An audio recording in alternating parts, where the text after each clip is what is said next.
So we're going to continue in this theme around reproduction, and it's now my pleasure to welcome our next speaker to the front of the room, Jo Newton. Jo's a Melbourne girl who moved up to Armidale 7 odd years ago, made the tree change. I guess we use that traditional or classic term these days, and by all accounts she's adapted to getting out of the big smoke, and I know she's been very active in the university community over the years she's been there around young rural leaders activities.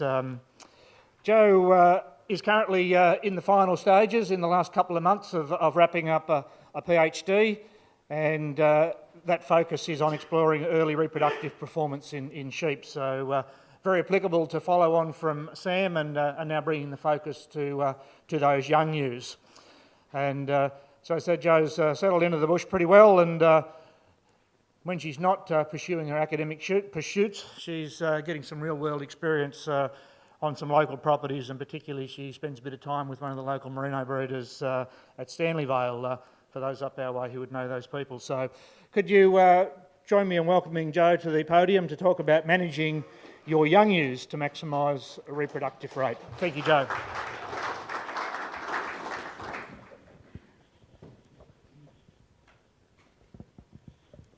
Okay, so as you've just heard from Richard, the focus of my PhD has been early reproductive performance in ewes. And what I mean by that is joining ewes for the first time before they're 12 months of age. Now, back before I was born is the last paper that I could find that estimated what percentage of sheep breeders in Australia are actually doing this. So before I go any further today, I'd like a show of hands. Can you please put your hand up if you have ever mated your ewes before they're 12 months old? I'd say that's more than 20% of the room. What about if you have clients that are mating their ewes before they're 12 months old? Okay. Now, my PhD, focusing on young ewe reproduction, came because we saw a gap in the knowledge, in the genetics of reproduction in young ewes. Now, I'm a pretty detail-orientated person, so before I talk about managing of young ewes for reproduction, I want to make sure I've got all the pieces of information. So my presentation today is going to focus on what I've looked at for my PhD, the genetic aspects of reproduction in young ewes. To start off, we'll have a quick look at why and why not. Why are people mating young ewes? And what are some of the reasons given for not mating our ewes before they're 1 year of age? I've considered the impact of the fertility level of young ewes on the rate of genetic progress. We'll have a look at the relationship between yearling and later reproductive performance. Look at the relationship between sexual maturity and yearling reproduction before tying it all together and considering what does this actually mean when it comes to managing young ewes. Why mate our ewes before they're 1 year of age? The major reason given is the chance to improve productivity and production efficiency, cutting a year from your production cycle. That's a year earlier that you've got a lamb on the ground. The opportunity to improve lifetime reproduction. The opportunity to increase the number of lambs that you've got on the ground, perhaps because you've got a better season that year and you've got more feed. Perhaps it means you've got more lambs that you can sell. And it also means you've got, if you're a stud producer, more lambs from which to choose your replacements, enabling you to increase your selection intensity. And because we're reducing our generation interval, there's the opportunity to increase genetic gain. So if all this is the case, why isn't everyone joining their young ewes? Well, reproductive performance at 1 year of age is known to be lower and more variable. There's some kind of belief and perception that we need to put a lot of money into feeding these ewes up so that they reach higher live weights at a young age. There's the idea that there could be negative impacts on later reproductive performance. And then there's the progeny of these ewe lambs to consider. Are their survival rates any worse? And are the weaning weights from these ewe lamb progeny lower? To look at the impact of fertility level on genetic progress, I set up a virtual sheep flock I'd like to acknowledge that I had a lot of help from Andrew Swan and Daniel Brown at AgBoo in the quite complex computer code required to do this. So my virtual sheep flock has 300 breeding ewes. I couldn't actually decide if I wanted to be a merino or a maternal breeder, so I've set up 2 different flocks and looked at 2 different breeding programs. As much as possible when you're doing this on a computer, it's designed to be a realistic simulation of what's happening out in the field, considering things like the ratio of rams to ewes joined, realistic weaning percentages, survival, mortality rates, what phenotypes we're actually going to record on the animals, as well as their breeding values. For my selection strategy, I used a sheep genetics index with a high reproduction focus. Obviously, it was a different index for my maternal flock than in my merino flock. And my selection strategy was to select, across ages, the highest ranking animals each year. The key advantage of this virtual sheep flock is that within the scope of a 3-year PhD, we've been able to predict the results from 10 years of selection for a whole range of different possible breeding program combinations after just a few weeks. Today, I want to take you through the results for considering 2 age structures. So these 2 breeding programs are identical in every aspect, except for the age that the ewes receive their first progeny. So we have an option of a ewe receiving her first progeny when she's 2 years old, or when she's 1 year of age. And like in any breeding program, there's lots of results or traits that I could consider, whether I look at individual trait gains, individual animal gains. But I think a good overview of the merit of a breeding program is to consider the net genetic gain in index units after 10 years of selection. And one thing that I do want to point out to everyone here is that in this breeding program, I haven't considered the additional on-farm costs there might be from joining young ewes. This is just looking at the impact on genetic gain. So this table here shows our 2 different breeding programs.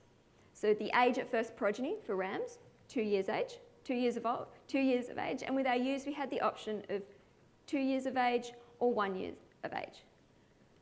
I've put the generation interval in there because the ewes are retained in the flock for a number of years.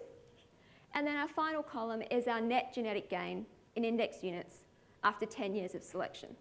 The results here are from the maternal breeding program, but the magnitude of response was quite similar for the merino breeding program.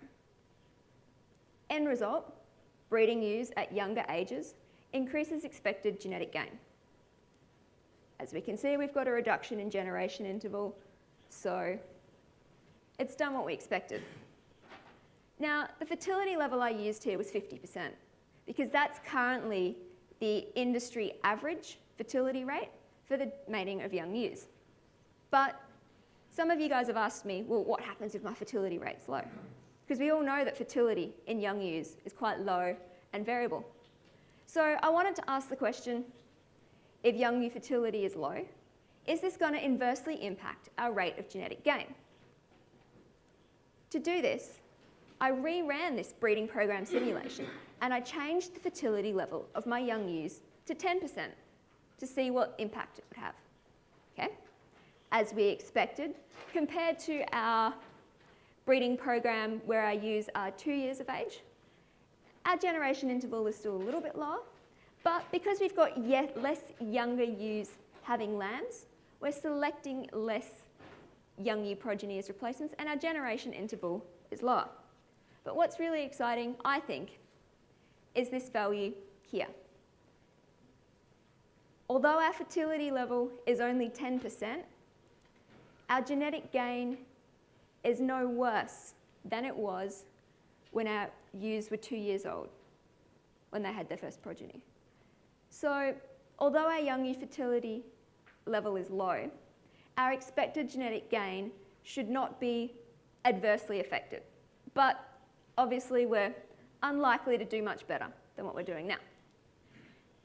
For interest's sake, I wanted to consider the other end of the spectrum And if we were able to lift our young ewe fertility level to 90%, what kind of impact would this have on flock genetic progress?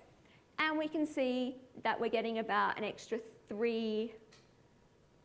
just over $3 gain over 10 years of selection.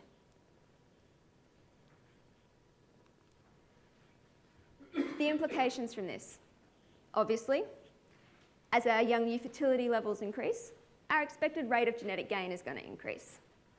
But the good news is that genetic gain is unlikely to decrease if fertility level is low.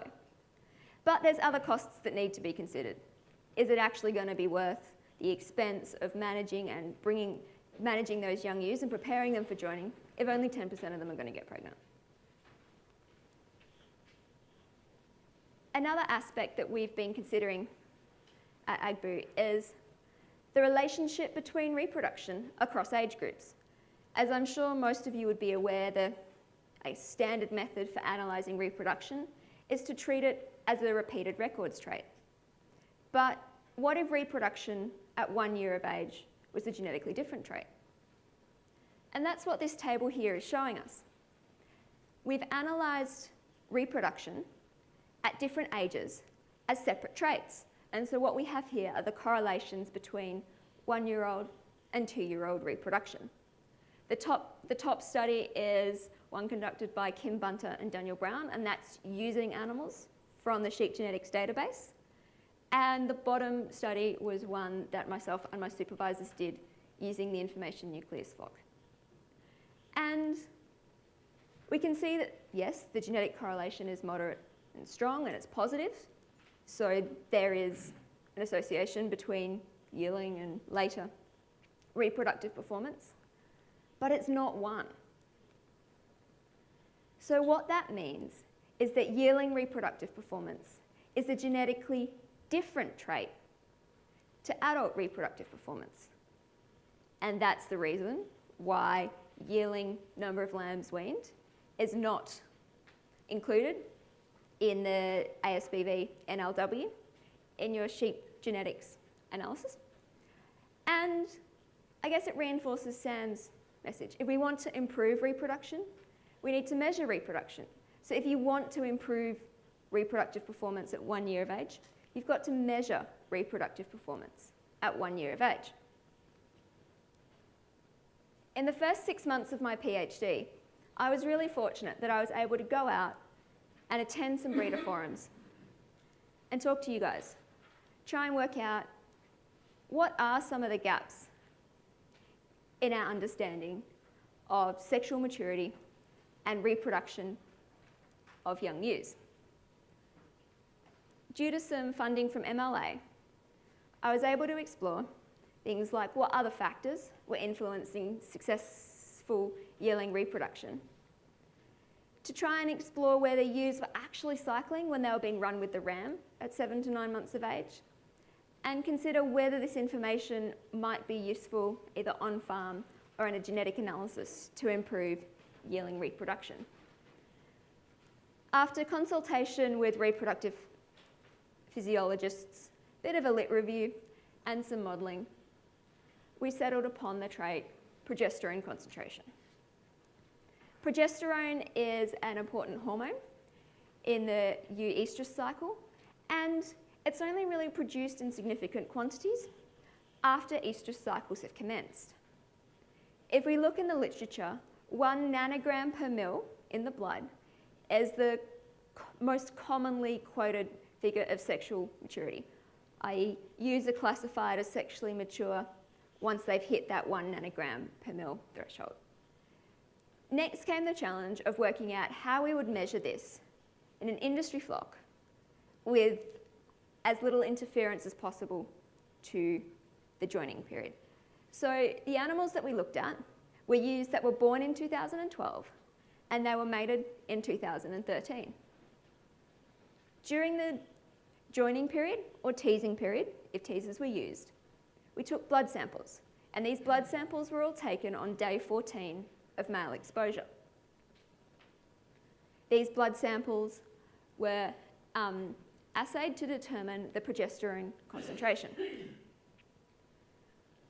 So remembering that our sexual maturity threshold was 1 nanogram per milliliter, in the flocks that we took these blood samples, I looked at the percentage of ewes that had a progesterone concentration above 1 nanogram per mil and those below 1 nanogram per mil. And as we can see, there was big differences between our flocks and the percentage of ewes that had reached this sexual maturity threshold. So down here, we have a very small percentage of ewes cycling, whereas up here in flock A, we've got a much higher percentage, nearly at 60%. When I considered how this stacked up against fertility, there was an overall trend. Those flocks that had a lower percentage of ewes that had reached that sexual maturity threshold also tended to have lower fertility rates. And as a geneticist, I was pretty happy to see that our new measure, progesterone concentration, had a low to moderate heritability. From this, we've then estimated the relationship between progesterone concentration and a whole range of reproduction traits, as well as that pre-joining live weight and condition score. I've picked out a couple of key traits to show you guys today because I personally find a slide that has like 16 rows of numbers pretty boring to look at. So what we have here are our genetic and phenotypic relationships between fertility at 1 year of age, pre-joining live weight, pre-joining condition score, and progesterone. Now, what I would like to point out to you guys is that these are the first estimates that we've got of this relationship, and because we did have such a bad season in most of Australia in 2013, the volume of data that we ended up with was quite low. So from this, it looks like pre-joining condition score may be more informative genetically about reproductive performance of young ewes. And you might notice that my correlation I've got there is a fair bit higher than what Sam presented, but bear in mind that this is 1 year of data on quite a small volume of ewes. Only about 2,000 of the ewes had condition score records. I'm hoping after today's talks that more of you might consider condition score as something you should be doing and submitting to sheep genetics. And if we look at the phenotypic correlations, we can see that phenotypically, none of these traits used alone are good predictors of sexual maturity or reproductive performance of young ewes.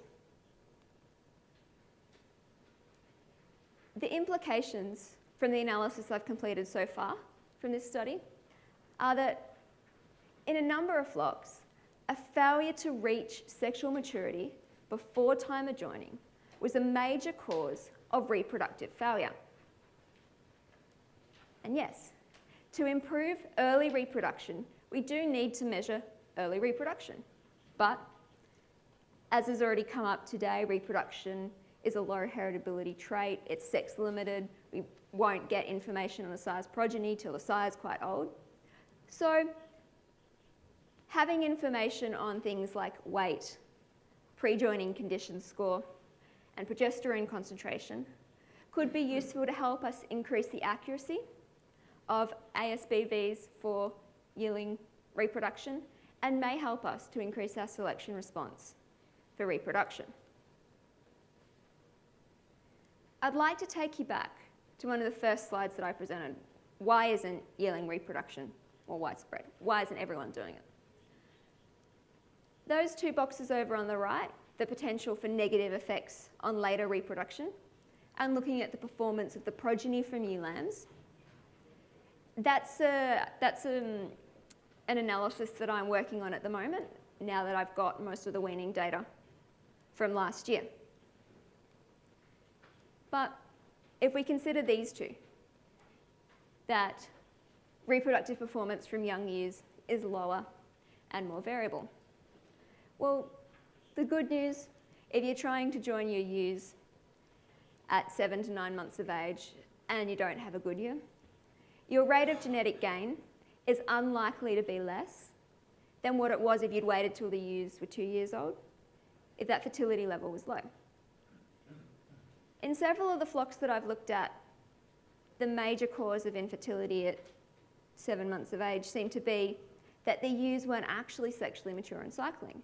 So if you're practicing joining at 7 to 9 months of age and you've got a large number of ewes that aren't cycling, maybe have a bit of a closer look at why they're not, because there's several possible reasons that they might not be rearing a lamb at 1 year of age. And this perception of live weight, that we need massive live weights in our young ewes so that they'll conceive at 7 to 9 months of age. Well, yes, successful lambing at 1 year of age is influenced by live weight, but also by traits like condition score and progesterone. These phenotypic and genetic relationships are not one, so it means they're not the only factors at play. The physiology of reproductive performance is quite a complex thing, and there are many things that we need to consider. Over the last 3 and a bit years, seems like everyone wants to know, yes or no, should I join my young ewes? Should I be doing it? What do you think? And I thought I'd try and answer it here. And my response is, well, yes. Joining ewes at younger ages offers the opportunity to increase genetic gain, particularly if we can achieve higher young ewe fertility levels. To improve early reproduction, we've got to measure it. There's no way around it. Though information from correlated traits may be useful to help us increase our gain for reproduction, but we can't get away from measuring reproduction itself. And yes, ewes not cycling during joining seems to be a major cause of low fertility in some flocks. For the last 3 and a bit years, I've been working to try and address a bit of a gap in our knowledge of the factors, the genetic factors influencing yearling reproductive performance. And we've uncovered a few pieces of new information. But at the end of the day, considering the genetic components of reproduction is just one aspect that needs to be considered when we're managing young ewes. Over the last 3 and a bit years of my PhD, I've been very fortunate to receive technical, in-kind and financial support from a number of different organisations. But the people that I'd really like to thank today are all the ram breeders who've provided their data for my PhD, who've answered my questions, who've submitted extra data to me, who've let me come on farm and take samples, because it's having access to that information and having the cooperation from you guys for the last 3 years for my PhD that's really made it possible. So, thank you.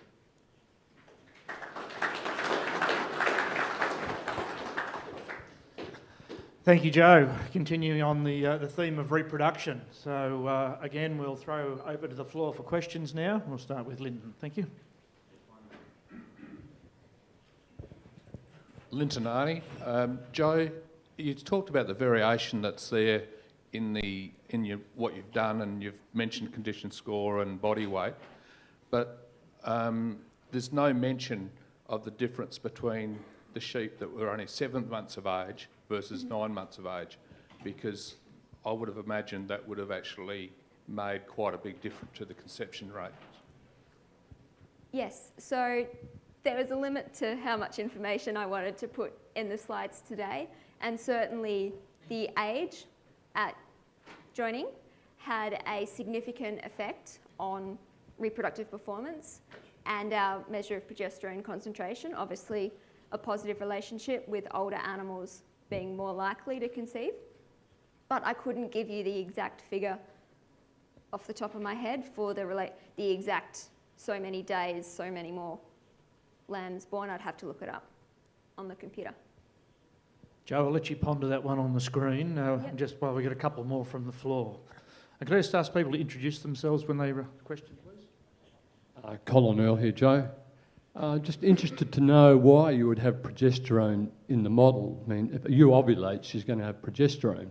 Mm-hmm. If she has twin ovulations, she's going to have more progesterone. So the level of progesterone is a resultant effect of them actually showing estrus. It doesn't work the other way around, so what's the purpose of having it in the model? So I've considered analysing progesterone in a number of ways, either treating it as that continual trait, and I've also treated it as a threshold trait. So a 0 progesterone concentration has not reached the threshold, and a 1 progesterone concentration has reached that threshold. But Colin, I haven't yet considered how we might incorporate that into the model for reproduction. I'm still quantifying those relationships. And in answer to the question on the board, if I might, Richard, the costing the management of mating ewe lambs, it's not something I've considered or had the time to consider in the 3 years of my PhD. There was a master's project completed by James Whale a couple years ago looking at the economic feasibility of mating young ewes, and he did a series of sensitivity analyses looking at the amount of pasture, the cost of feed, your final marking percentage, and the impact that that had on profitability. So that's probably a better place to look for that answer. And I might just add to that one from the floor, if I may. There's also been work done at the producer demonstration site level by Lyndon Kubel in Vic DPI, and also some work done by Andrew Thompson in recent years for those who want to look for other reports addressing this area. Don. Thanks, Joe. Don Begler. In your net genetic gain tables, what would have been the result if you'd used ram lambs over the ewe lambs rather than 2-year-old rams? I've modelled 32 different breeding programs, and yes, using ram lambs does increase the net genetic gain even more. So if anyone's interested, I'll pull my laptop out at morning tea and show you those results. I've got them all there, but like I said, a 16 by 16 table doesn't make very good viewing on the PowerPoint. Philip Spine, Joe, I appreciate that you didn't want to put up too much detail on all the experiments and so on, but I assume that given you've done the work up around the New England, that your joining dates would have been in the sort of autumn period, is that correct? So the studs that I've been collaborating with for the industry data, which is all the progesterone stuff, they're actually mainly located in South Australia, Victoria, and southern New South Wales. I only had one stud up in the New England, so the time of joining ranged from Valentine's Day right through to about Anzac Day, depending on the region. Well, my only comment about that is that I know someone raised the issue of age at actual joining before, but one other factor which is pretty important is time of the actual joining in terms of seasonality. And ewe lambs traditionally have a much shorter period when they are fertile, and some of the investigations have been done in the past. Rams have been taken out before the ewes have actually started to cycle. So, it's not a simple situation at all. Yeah, definitely. When I had a look at the spread of lambing dates, I think in 2/3 of the ewes conceived in the second cycle of joining, and there was only one site where the young ewes you had a more than half conceive in the first cycle. Yeah, Peter Button, Joe. 2 quick questions, I guess. If we feed lambs to try and get this body condition up to try and improve the conceptions, we can get that condition on easily. Does the internal maturity, the sexual maturity inside keep up with that growth, physical growth? And secondly, that graph you put up with the different conceptions from 10% up to 60, we want to know what that group A were doing that got 60% conception in those lambs. Okay, so that particular group where 62% of the progeny appeared to be cycling, they are a composite maternal breed. So what I showed there was terminal, maternal, and a couple of merino flocks represented. I don't feel it's my place to tell you the names of all those flocks. So I know some of the breeders are sitting in the room right now. But yeah, we saw a big range from 0 to 75% in the conception rate, and overall the maternal composite breeds seem to have higher fertility and conception rates. But the thing to remember, like, we're talking different locations all around Australia with different, as Forbes has said, you know, different start dates for started joining. So there's lots of factors to consider that are affecting that conception rate, not just the breed or the actual age. And in terms of the first part of the question, you were asking whether the onset of sexual maturity kept up with live weight and condition score gains. Is that the question? And I'm afraid my answer is I don't know for sure. That's the honest answer. Okay, thank you, Joe. And I note there are another question or two out there, but I'm going to have to bring this to a close in interest of keeping our program on time. But again, we will have the forum before we break for lunch. So just jot a note down on your forum notes to whatever that question was, and we can come back and revisit that during the forum.